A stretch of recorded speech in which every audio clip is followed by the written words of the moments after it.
Imagine living in a time when Rome was the center of everything, the largest empire in the Western world, and seeing one man become the richest and most influential person in that mighty city. Now, visualize that same man getting involved in epic battles and political plots that culminate in one of the most humiliating endings in history. This is Marcus Licinius Crassus, a figure whose trajectory mixes wealth, power, and a tragic fall that shook all Roman prestige. Today, we're going to delve into this story that begins in the aristocracy and ends on a battlefield in the East, revealing how unbridled ambition can lead even the greatest to failure. In this video, you'll follow a journey through Rome's civil wars, Crassus' blistering rise to the position of the empire's greatest magnate, his participation in audacious political alliances, and finally, his quest for military glory against the dreaded Parthians. At each stage, we'll understand how Crassus used his skills and money to establish himself at the top, but also how the same motivations led him to decisions that, in the end, cost him everything. Get ready to see behind the scenes of power in ancient Rome, the strategies of a true business genius, and at the same time, the stumbles of a man who didn't know when to stop. Nothing here is fiction or invention. This is the real story of one of the most controversial and fascinating names of the entire Republican period. But before we dive further into this fascinating story, have you checked to see if you're subscribed to the channel? If not, take the opportunity to subscribe now and activate the little bell to make sure you don't miss any videos full of historical trivia like this one. Now that you've learned about the intense atmosphere surrounding the life of Marco Licinio Crassus, let's go back to the roots and find out how it all began. The origin and the rise. Crassus was born in 115 BC into a patrician family with a long tradition, the influential gens Licinia. From an early age, he was involved in politics and power struggles, as his father, Publius Licinius Crassus, had been consul and censor, positions of great prestige in Republican Rome. This privileged status guaranteed Crassus an aristocratic upbringing, teaching him to deal with the elite and to understand from an early age the importance of alliances and games of influence. The Rome in which Crassus grew up was marked by the clash between two political currents: the populares, who advocated agrarian reforms and more rights for the plebs, and the optimates, who fought to keep power in the hands of the senatorial aristocracy. In the midst of this turbulent scenario, conflicts broke out, leading to coups and civil wars. This chaotic period shaped the mentality of Crassus, who realized that fortune and contacts were as important as the sword for survival. The political disputes resulted at one point in the rise of Caio Mario, a popular leader, and this cost the lives of Crassus' father and brother. With the confiscation of the family properties, the young heir had to rethink his life strategy. Losing almost everything was the first major trauma that pushed him to develop his ability to get back on his feet, creating a business model and a sense of opportunity that would soon earn him the title of the richest man in Rome. Have you ever wondered what it would be like to live in a Rome full of intrigue?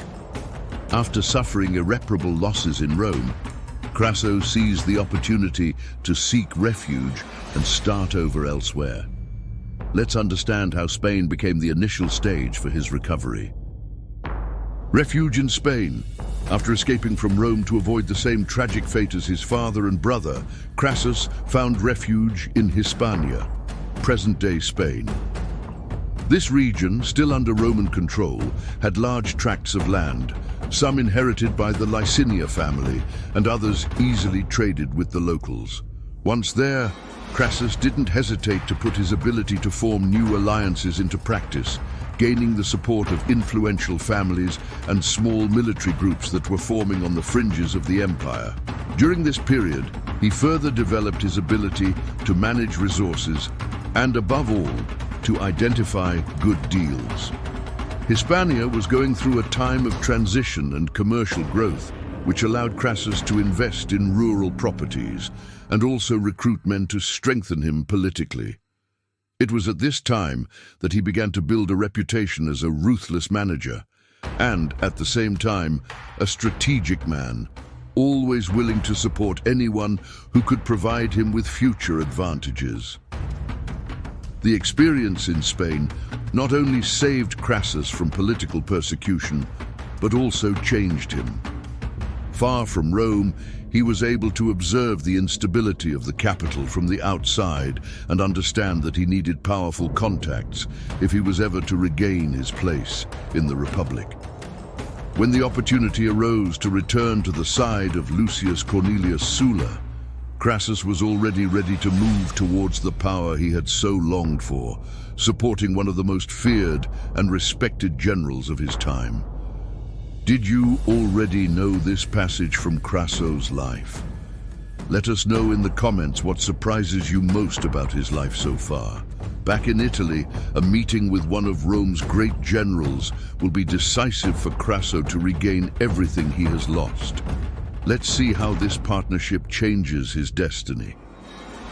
The alliance with Sula. When Lucius Cornelius Sula returned from voluntary exile, Italy was in the throes of civil war. Determined to regain control of the Republic, Sula presented himself as a savior for the aristocrats persecuted by Mario's regime. Crassus immediately understood that supporting Sula was not only an act of survival, but also the best way to recover and even expand his fortune. Together, Sula and Crassus marched on Rome, defeating their opponents and establishing a new political order. Sula became dictator, an exceptional title that allowed him to conduct profound reforms in the organization of the state. During this period, the famous proscriptions took place, lists of political enemies who were declared outlaws with their property confiscated.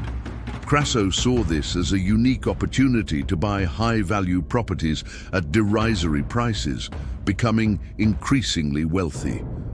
In addition to the economic gain, Crassus also benefited politically.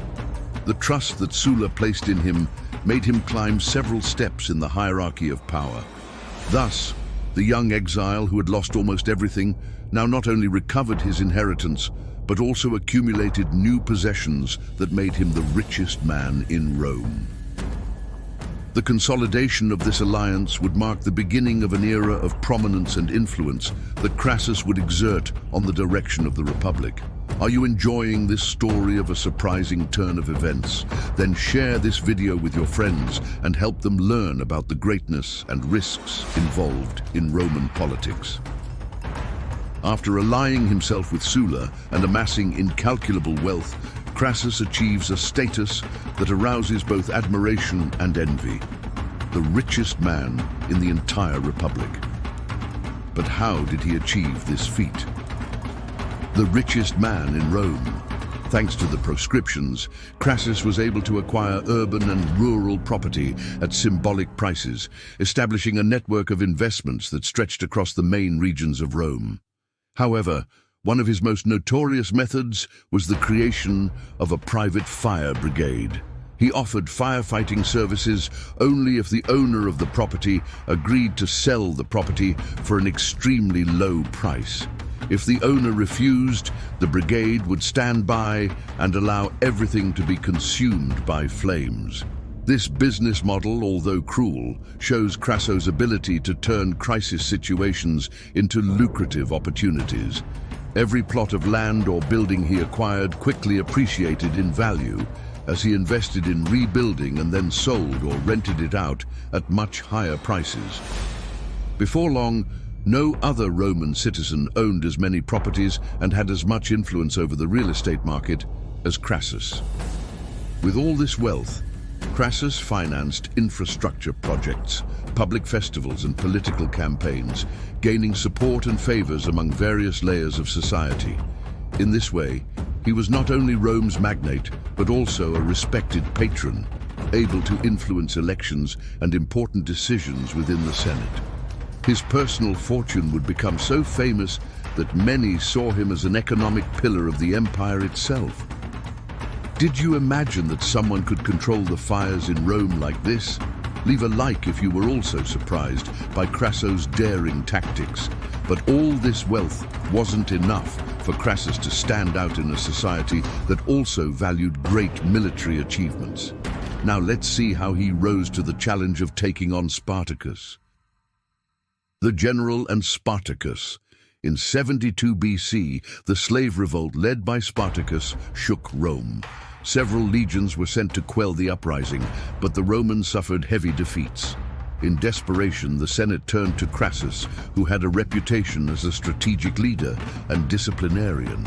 He accepted the mission of commanding the Roman forces against Spartacus, envisioning the opportunity to gain the military prestige he so craved. Crassus gathered around 40,000 soldiers and applied strict discipline to his army. One of his first measures was to revive the practice of decimation, in which 1 in every 10 soldiers in a unit who failed in combat was executed. This cruelty made his men submit completely to orders, as the fear of being punished was greater than the prospect of losing to rebellious slaves. Thanks to his organization, Crassus managed to corner Spartacus in southern Italy and blocked his escape route. After a few failed attempts to break through, the slaves were worn down by the lack of supplies. In the decisive battle, Spartacus died in combat, and his remaining followers were crucified along the Appian Way. The victory over the largest slave uprising in the history of Rome consolidated Crassus's position and increased his political prestige, even if popular sympathy was not as great as that of other generals like Pompey. Have you thought about how this confrontation shaped Crassus's image throughout the empire? Let us know in the comments what you think of these extreme measures. After demonstrating his military strength, Crassus realizes that he needs solid alliances to stay on top. Let's find out how the agreement that would change Roman politics came about. The First Triumvirate.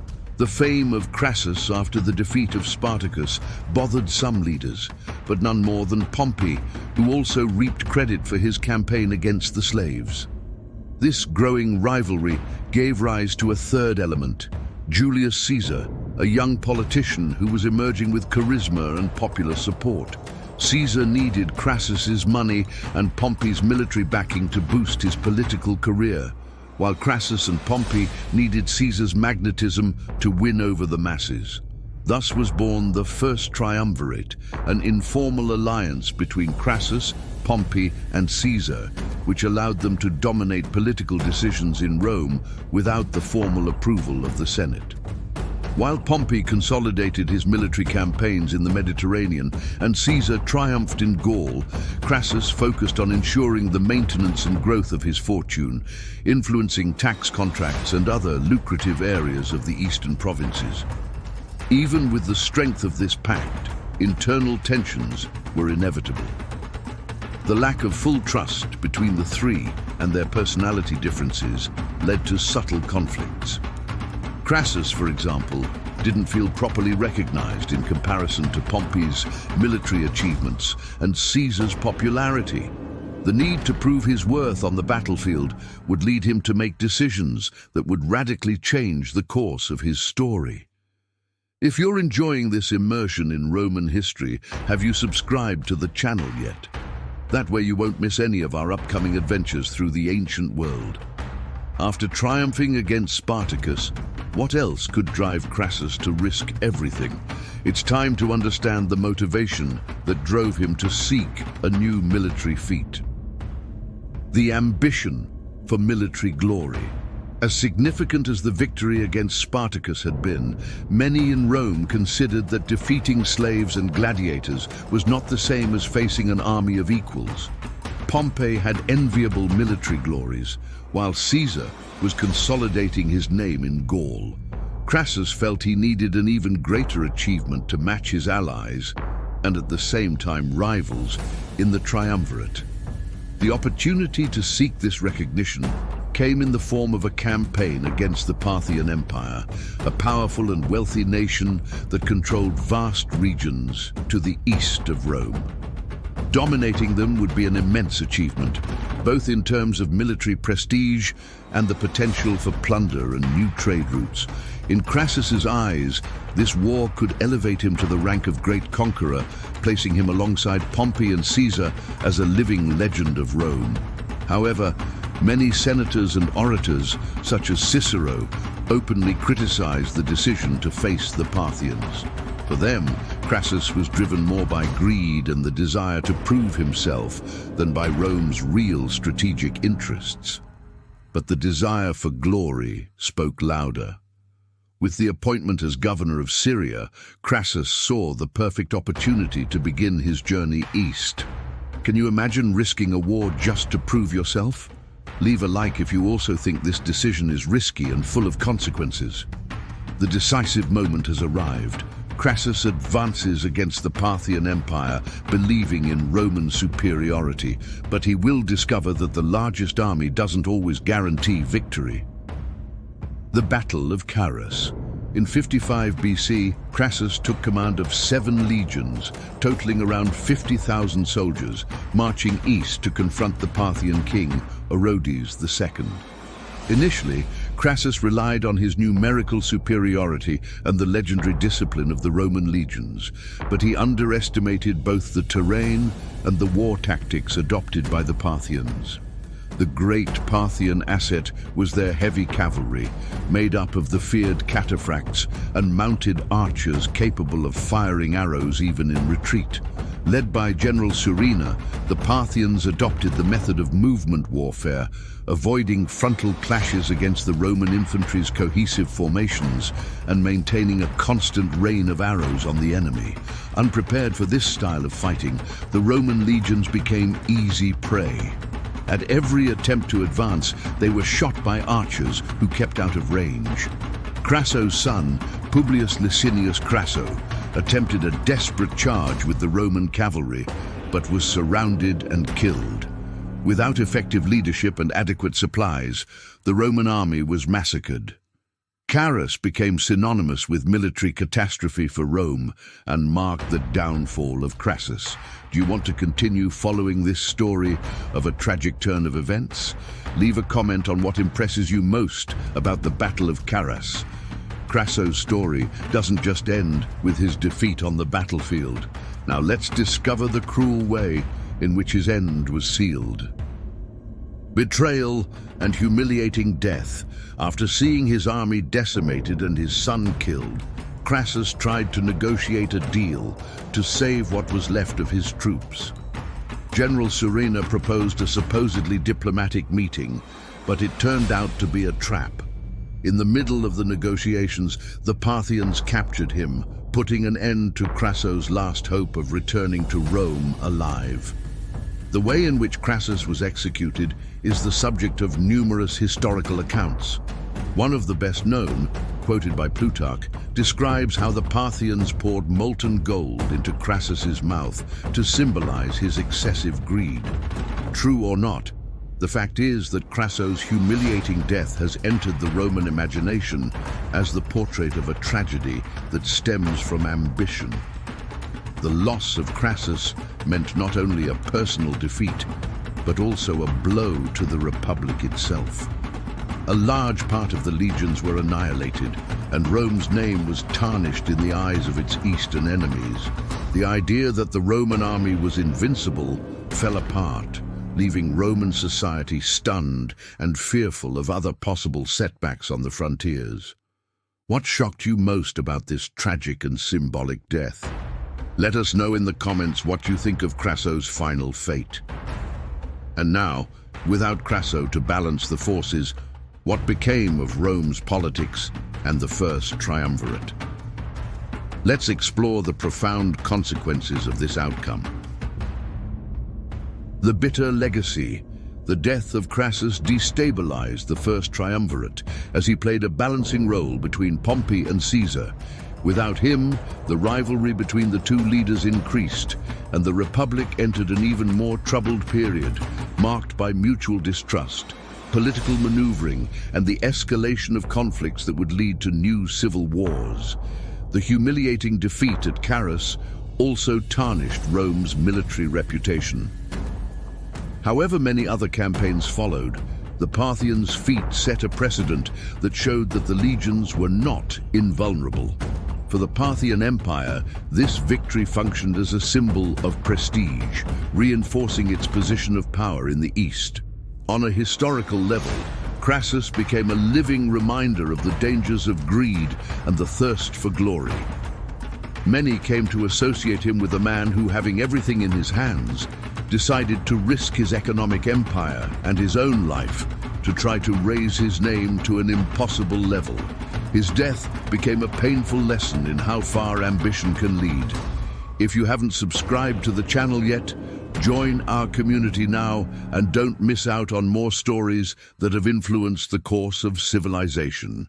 We have reached the end of this journey, but before we conclude, it's worth reflecting on what Crassus' story teaches us about ambition, power, and limits. Final reflection. Marco Licinio Crassus' career is marked by a spiral of conquests and defeats. He proved to be a skillful businessman, capable of overcoming family tragedies and rebuilding his fortune almost from scratch. On the other hand, his eagerness for military recognition led him to undertake a risky and ultimately fatal campaign.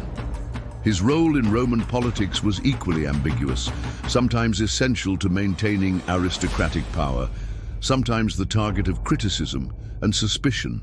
The First Triumvirate, which initially promised stability and prosperity for Rome, ended up becoming the trigger for future civil wars when the figure of Crassus failed to balance the forces between Pompey and Caesar. If there's one thing we can learn from this, it's that power and money alone don't guarantee lasting success. Just as with Crassus, the lack of limits and the incessant search for more can lead to decisions that go beyond reason. The fall of one of the richest men in the history of Rome remains a reminder that our greatest enemy can often be our own unbridled ambition. If you enjoyed this dive into the Roman Empire and want more fascinating stories, subscribe to our channel now, leave a like and share this video with your friends. Thank you very much for following us here, and see you in the next chapter of our journey through Roman history.